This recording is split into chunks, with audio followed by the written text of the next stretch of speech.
Hey, what's up guys? Welcome back to the channel. In today's video, I'm going to talk about some spring perfumes because it's springtime. We're moving out of the colder months, starting to get a little bit hotter. It's doing the fake spring where I live right now where it's like, oh, it's 70 and it's 20.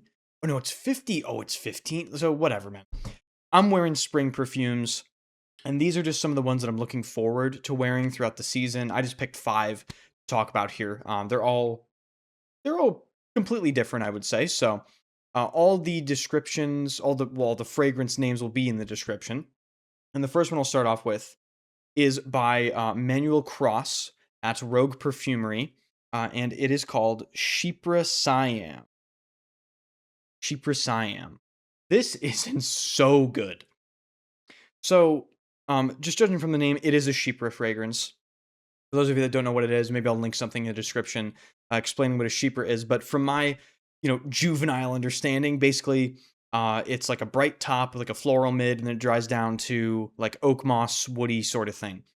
This, oh my god, it has the most amazing, distinguishable lime note, but specifically they mention kaffir lime, which gives it this distinct but very, very well judged vintage edge. And that is what Rogue Perfumery does so well. They do make vintage, masculine leaning fragrances for the most part. And then it gets into this, after the lime opening, it gets into this more floral mid. I get a lot of jasmine, but there's also this distinct ylang ylang that gives it this almost creamy, slightly woody banana smell. It smells, it kind of sounds weird, but it's just incredible. But then you get into the oak moss, which is really the star of the show. From my understanding, Rogue Perfumery does use real oak moss, and you can really tell the quality on display here is absolutely beautiful. If you're a fan of scents that really transition as you wear them, Chypre-Siam is really one I would highly recommend. Um, I'm wearing this in the spring, but this is pretty much this. I'd say this is season appropriate for anything but summer. I think in the summertime it can get a little much, but check out Chypre-Siam and really the entire brand of Rogue Perfumery. They really have something for everyone.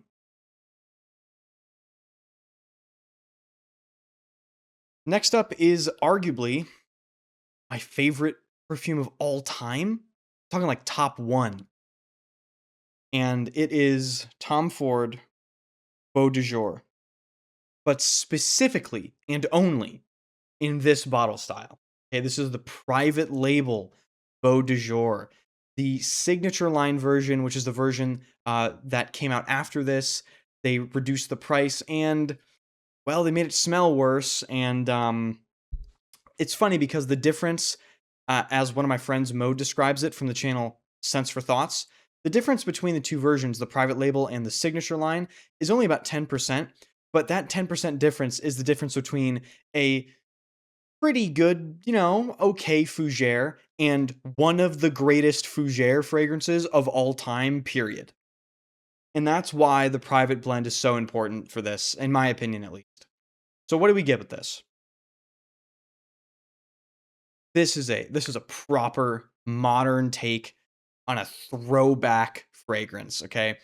This smells like David off Zeno, it's that really old school, no holds bar, masculine smell. It's got a bunch of herbs in the top, patchouli, and one of the most unbelievably beautifully judged lavender notes I've ever smelled in a perfume. Oh my god. And it just comes off as elegant, suave, put together in a very Tom Fordy way. It does sort of have that sort of comically masculine smell to it, but it just works really well. And I find I could wear this in any situation for anything. Um, any important event that I have, I will wear this fragrance because I want to be. This fragrance is so good. This is what I want to be remembered as. Okay, like when people say, "Oh, yeah, remember that perfume?" Max used to wear. They better remember Tom Ford Beau de Jour because it is really that good. It's one of the only fragrances I have bought backup bottles for, plural. So if you can find private label, which you won't be able to because I bought all of them, but if you can find Beau de Jour private label. Highly recommend if you are a fan of fougere fragrances, classic masculine fragrances. Buy it now. Okay. Next up is something completely different. This is from a brand called Nissaba, and Nissaba is one of these brands that really heavily lean into being natural, being uh, ethically sourced and all this stuff. And this is a fragrance called Les Alpes. Just see it there. Again, I'll link everything in the description for you guys.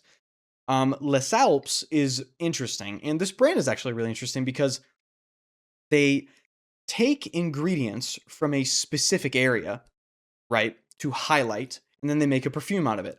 This is specifically made to highlight the Alps. And this is an amazing, woody, natural, green smelling pine fragrance. It has this, yeah, it's coniferous. It has this sort of mountain air quality to it. Um, and it's like nothing I've ever smelled because somehow they do, I don't know if it's marketing, I don't know if it's placebo, but they do, in my opinion, manage to make it come off as extremely natural smelling. And it is an extrait de parfum, so it does have really good lasting power. Really, the only qualm I have with Nisaba is these bottles are they're terrible. These bottles are terrible. The glass is, I mean, I don't know if you can hear that. I don't know if you can hear that, but the glass is so chintzy.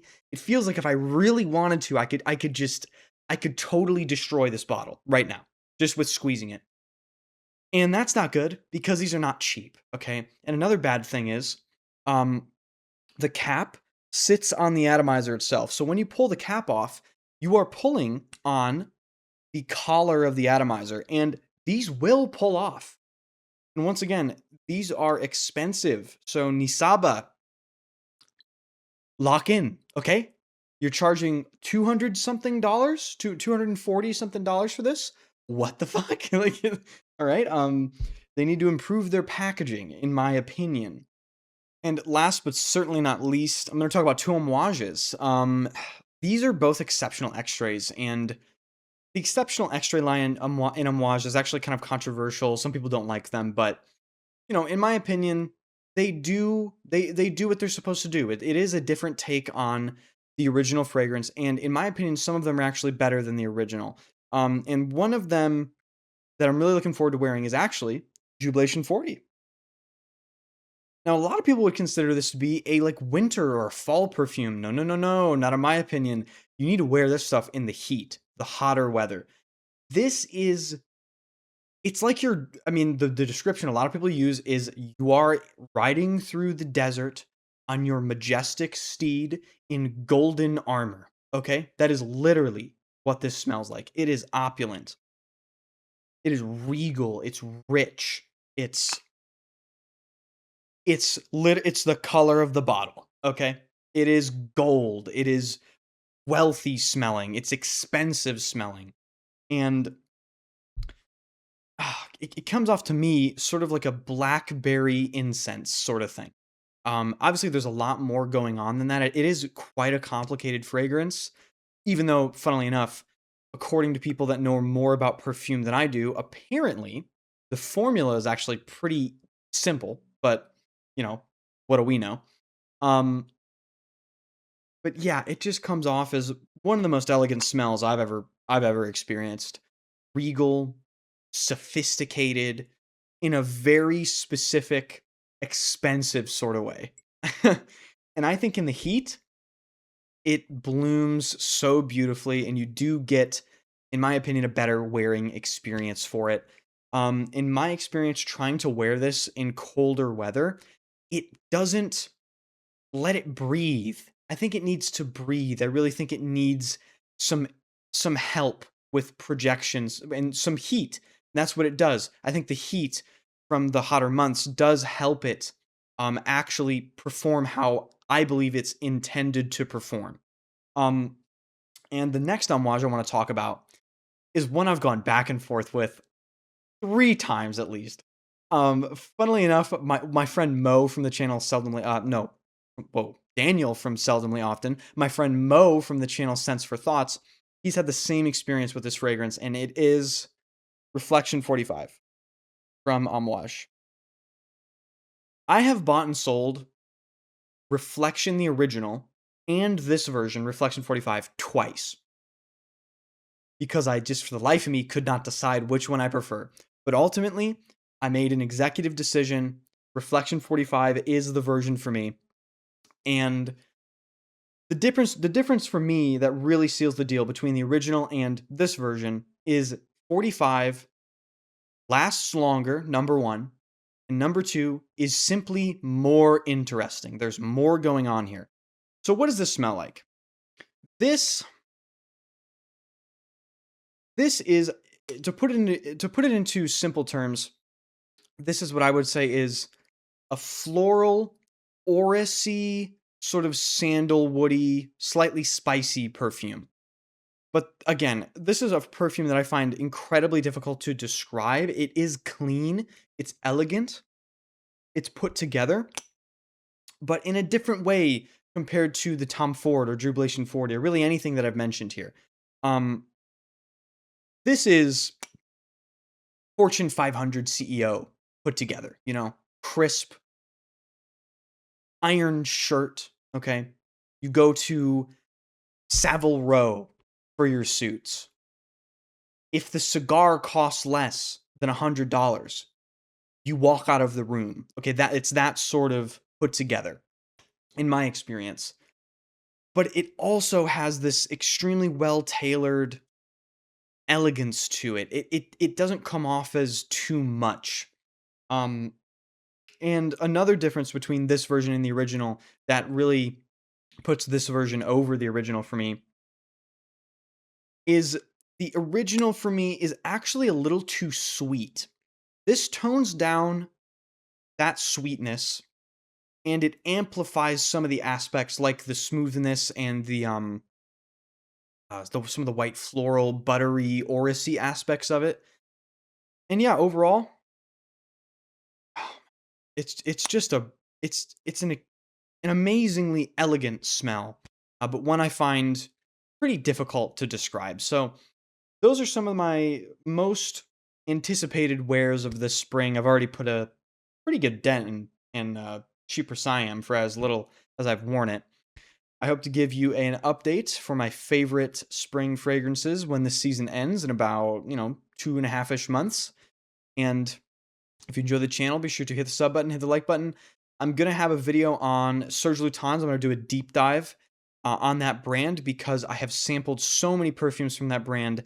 And I just don't feel like people talk about Serge Lutens that much anymore. And they deserve it because, in my opinion, not only is it one of the most influential brands in perfume history, but it's still one of the best brands out there. And you can get some great stuff for dirt cheap. So I'm going to talk about Serge Lutens pretty soon. If you want to see that, sub to the channel. And I'll see you guys in the next video.